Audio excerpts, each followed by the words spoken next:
Hey, and welcome to the 23rd episode of the CMX Games DesignCast. I am Dave, I'm Scott. and because it is Sunday right now, we are 2 days away from Tuesday's May 13th launch on Kickstarter for Copper Country. Got about what, 38 hours? Yes. Oh my goodness. But we are feeling pretty good. We're feeling pretty good. Our video is recorded, edited, and uploaded. Looks pretty good if I do say so myself. Oh, good. How Dave's about you? film school experience pays off. The page got approved in the middle of last week, so we've had that sitting there ready to go. Just did a couple finishing touches on it. I don't know that we really need to do anything else to it in the next couple of days, other than post potential review videos and the actual link to the rulebook, which is my last task on my list of things to do. That's also looking good. Dave is an InDesign master now. Is coming along nicely here. It almost looks like a rulebook for a real game now instead of just some. A Word document. Yeah. It's got like sections and pictures and diagrams, examples. 12 pages. Not Yeah, bad. 12 pages down from, I think we capped out at 22 at one point. Yeah. So everything's great in that respect. So Kickstarter happens Tuesday, but that doesn't mean we are done doing stuff by any means. We've got, do you have one of the cards handy?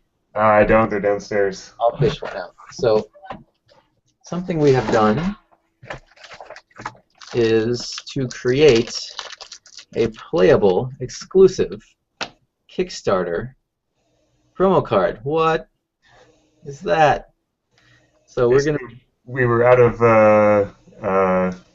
business cards, and we're doing some events, demo events and stuff as we do the Kickstarter, and we were thinking, okay, well, we can order some cards, some business cards. We could probably get them in time. We're looking at like Moo.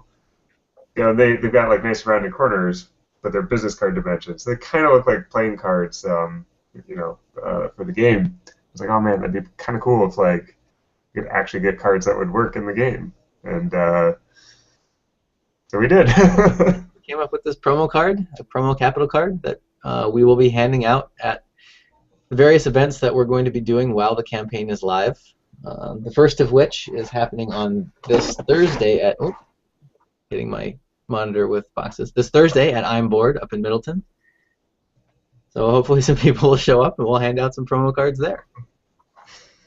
We apologize to everybody who really likes to put their business cards in a business card size holder, but this is pretty cool. We're pretty excited about this. We are. And then on Friday evening, we're driving down to St. Louis so that we can go to Geekway to the West.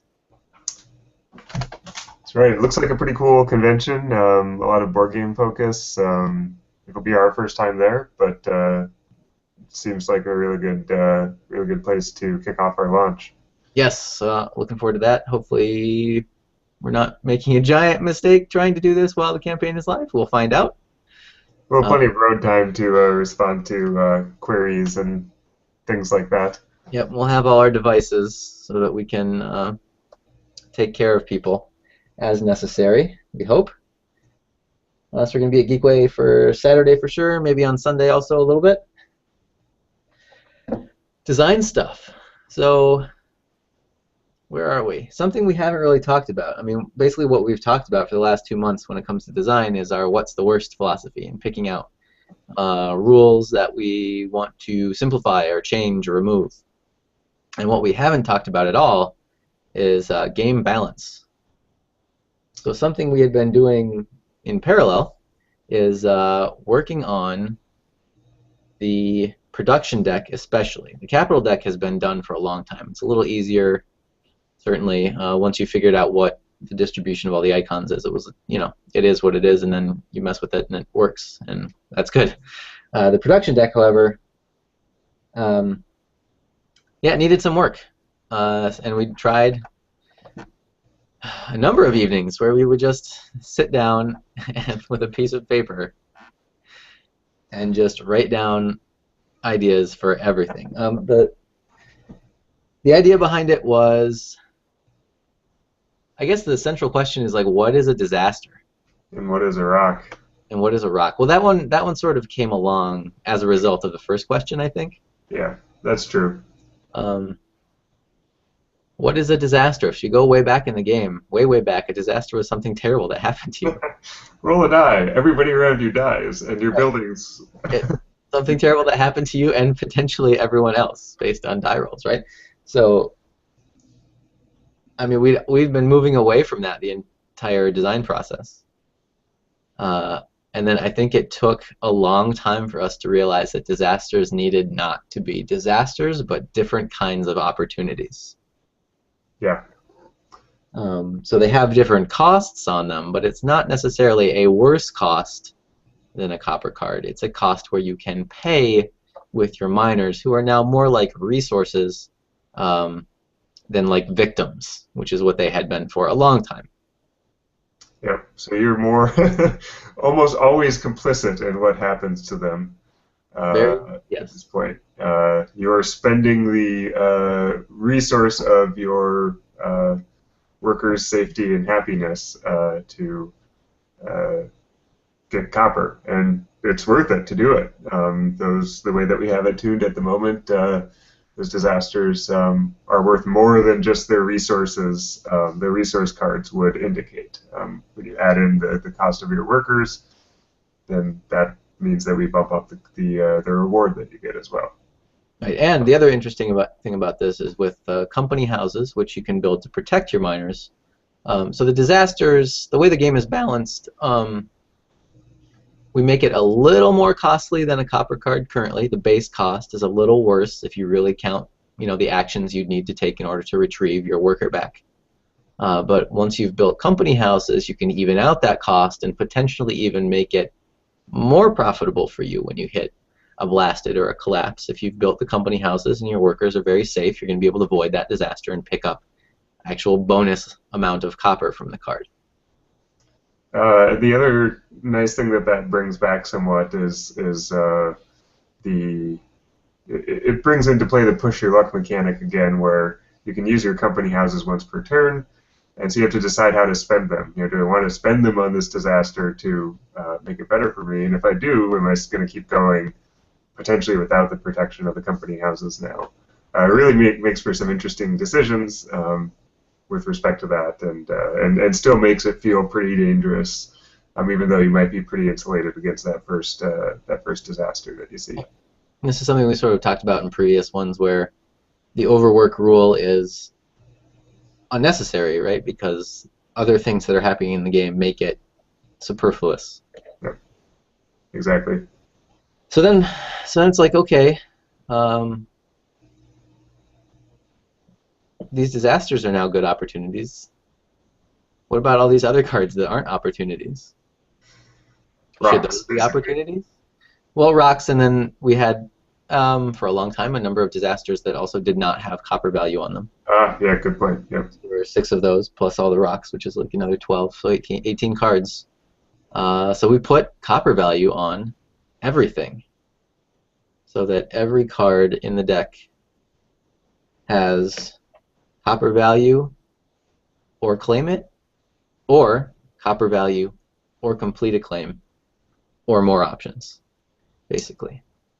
In general, the rock cards just let you pitch any resources to get a lower return of copper for those resources. But since there are any resources, well, you can ditch cards that you don't care about that aren't helping you have a good hand. Right. So, that turn where you get rock disaster and arrow 1, well, you might be able to turn that into a total of like 3 copper. So it's not bad. Not bad at all. Yes, no more rock turns where you do nothing. I mean, I suppose you still have the choice to do nothing if you rock. That's fine. You always have the choice to do nothing. But you could also spend a few resources and pick up copper. So One of the frustrating things about this is working on this and not really being able to get it to all the reviewers or playtesters, rather.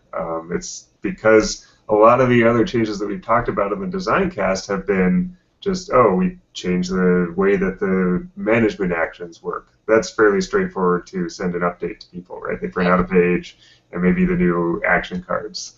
Yeah, do it slightly differently. Yeah, when we change the production deck, that changes what, 30 cards? We change the rock and the disasters. Yeah, I changed half the production deck, which is not like, hey, you have these nice shiny cards. Can you change 30 of them? That you can't do that. So the policy, we've generally been offering playtesters the new cards as they come out if they are so interested in printing them out, cutting them and sleeving them. Generally, people haven't taken them up on us up on that. But we just like them to be aware of these changes so that, if somebody does, have comments about the way that the game played out regarding the balance of the cards, well, then we're ready basically the person's ready to explain the difference. Right. And we've been playing with printouts, and like even us, we just got the actual printed card updates. Along with the promo cards. Yeah. Oh, so that's been really good. I mean, it's just like the thing we've been working on for a long time, which is, we want there to be this random element in the game when you're mining, but we really want players to have a lot of control over it. And this just goes a long way toward that. I think we're in a really good place right now with the balance of the game and everything. We still have a couple little things that we think maybe we could toy with the way that shaft and hoist houses work together. That's really mostly what we talk about now that when we talk about design stuff, that's really all we have. I mean, we've actually had evenings where we've gotten together to work and been like, well, we're done. Yeah, rulebook. Now, Kickstarter, site the stuff for Kickstarter. Is that good? Yep, that's good. Okay, now what? Oh. Maybe we can actually take an evening off? What? Yeah, it's nice to be able to spend an evening with the wife. Yeah, so that also means we're probably in a good place. Yeah. Yeah, we're really excited to see what happens when we hit go. Yes, so that's happening Tuesday at 10 in the morning Central Time here in Madison. Scott and I will be huddled around the computer just waiting for that first pledge to come in so we can breathe. We'll see what happens over the rest of the day. We'll have to take a screenshot of it. Yes, we'll see if we can be fast enough to catch it. Hopefully we're not. Yeah, yeah, exactly. I think Kickstarter does something where they update in batches of 10 or something like that. I'm not sure. That wouldn't surprise me if they did some batching. I think that might only be in the backer list that they do that, not the monetary total. Yeah. Something like that. Something where you can't tell who backed at what amount. Yeah. If you're really paying attention, you can't tell because they don't release the names one at a time. So yeah, Tuesday morning, we're gonna do this. Tell your friends. Oh yeah, that's tell everybody. Tell people you hate, even. Tell everybody. Tell everyone. All right, so yeah, join us on Tuesday morning. Let's make this thing happen. Do it. Bye. Bye.